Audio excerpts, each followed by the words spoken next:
Assalamualaikum warahmatullahi wabarakatuh.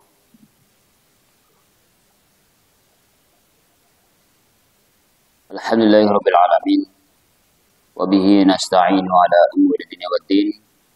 Wassalatu wassalamu ala asyrafil anbiya'i wal mursalin wa ala alihi wa ashabihi wa man tabi'ahum bi ihsanin ila yaumiddin. Amma ba'du.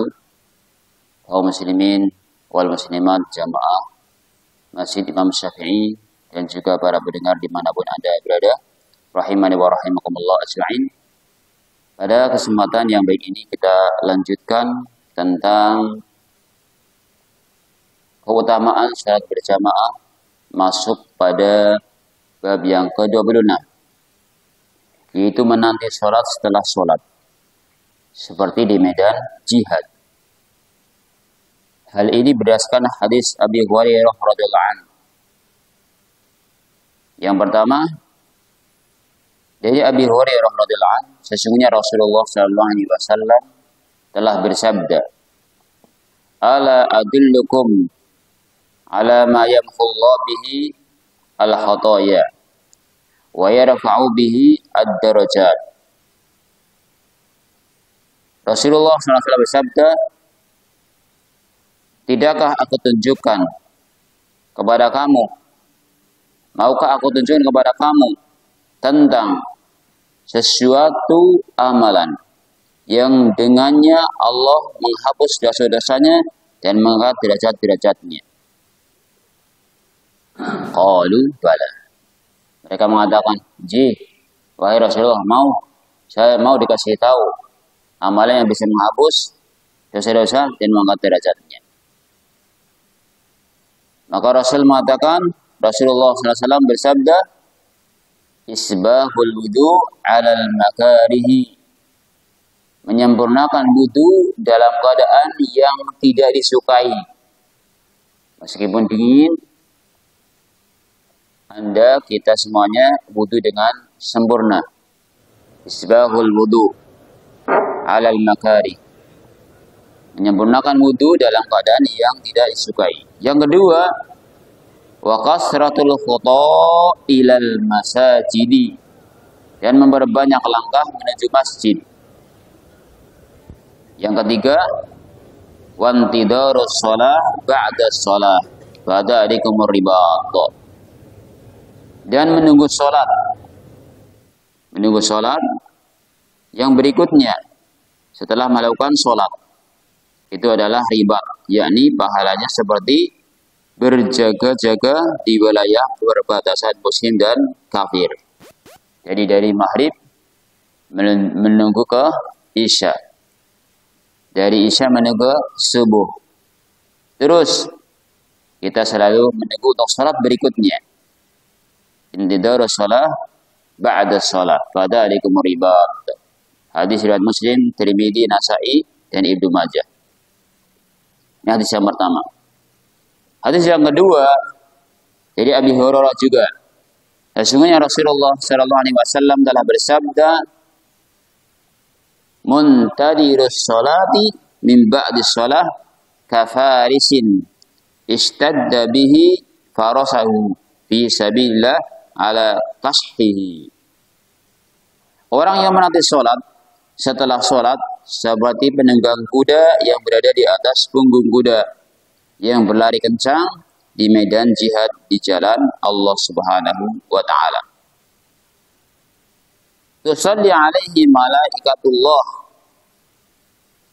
dan para malaikat Allah berdoa untuknya, memberikan sholawat, memberikan doa kepadanya. Tusalli alaihi malaikatullah malam yuhdis au yaqumu, malam yuhdis au yaqumu, selama ia belum berhadas atau berdiri. Jadi ini kepentingan apa? Pentingnya menjaga dia biar gak hadas. Malam yuhdis au yaqumu, atau berdiri. Wa huwa firribatil akbar, dan dia seperti seorang yang berada dalam medan ribat, penjagaan atau penjagaan perbatasan yang besar. jaga-jaga tempat penjagaan antara daerah kafir dengan daerah muslim, itu ribat.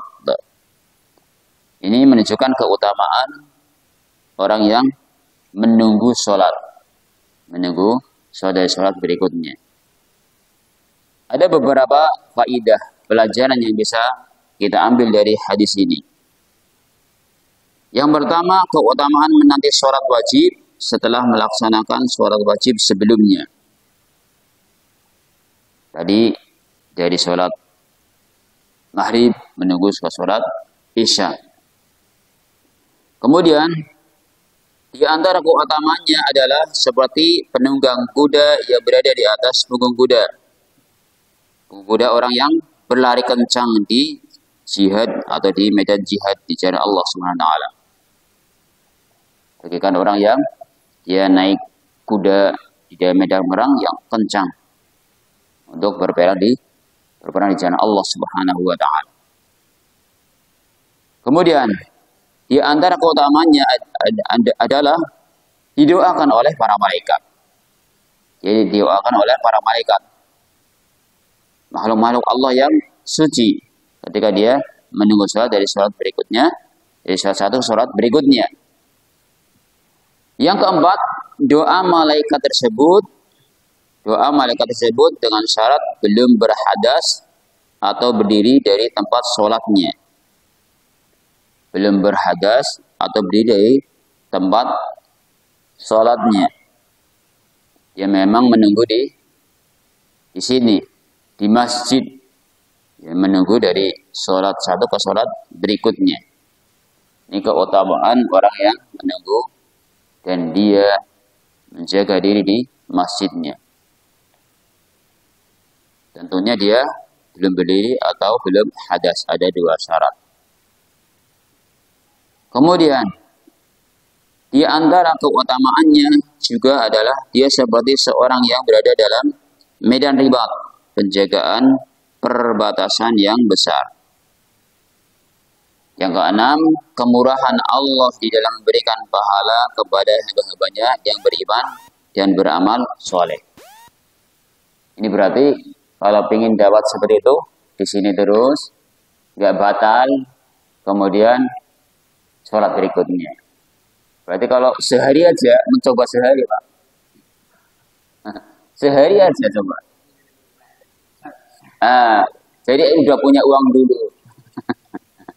Udah punya bekal dulu. Itu kayak orang iktikaf pun itu bergi-bergi. Memang pahalanya besar dan keutamaannya besar. Makanya memang harus perjuangan. Nyoba sehari nggak jualan cilok, ya. Di sini aja dari pagi. Tadi yang pegawai pas yang libur, minimal dari satu sholat ke sholat berikutnya. Yang paling mudah itu maghrib ke isya. Maghrib ke isya misalnya. Luar biasa ini. Makanya pahalanya besar. Tapi ada syarat tadi. Ketika dia belum berdiri dan belum hadas. Yang ketujuh, kebanyakan orang melalaikan amal-amal besar di sisi Allah Subhanahu wa taala. Maka ini sekali-kali bisa dicoba. Nanti kalau sudah ini bisa berkali-kali sehingga akan mendapatkan keutamaan dari Allah Subhanahu wa taala. Ini hadis yang kita baca tadi ada dua lafal. Jadi diriwayatkan dari Imam Bukhari, dari Abu Hurairah, dari sahabat Abu Hurairah radhiyallahu anhu. Ini sedikit yang bisa kami sampaikan. Semoga Allah Subhanahu wa taala memudahkan kita untuk melaksanakan ketaatan dan menjauhi kemaksiatan dan selalu membimbing kita di atas jalan kebenaran menuju ridho dan surganya. Amin ya rabbal alamin. Kita tutup dengan doa kafaratul majlis. Subhanakallah wa bihamdika asyhadu an la ilaha illa anta astaghfiruka wa atubu ilaik. Assalamualaikum warahmatullahi wabarakatuh.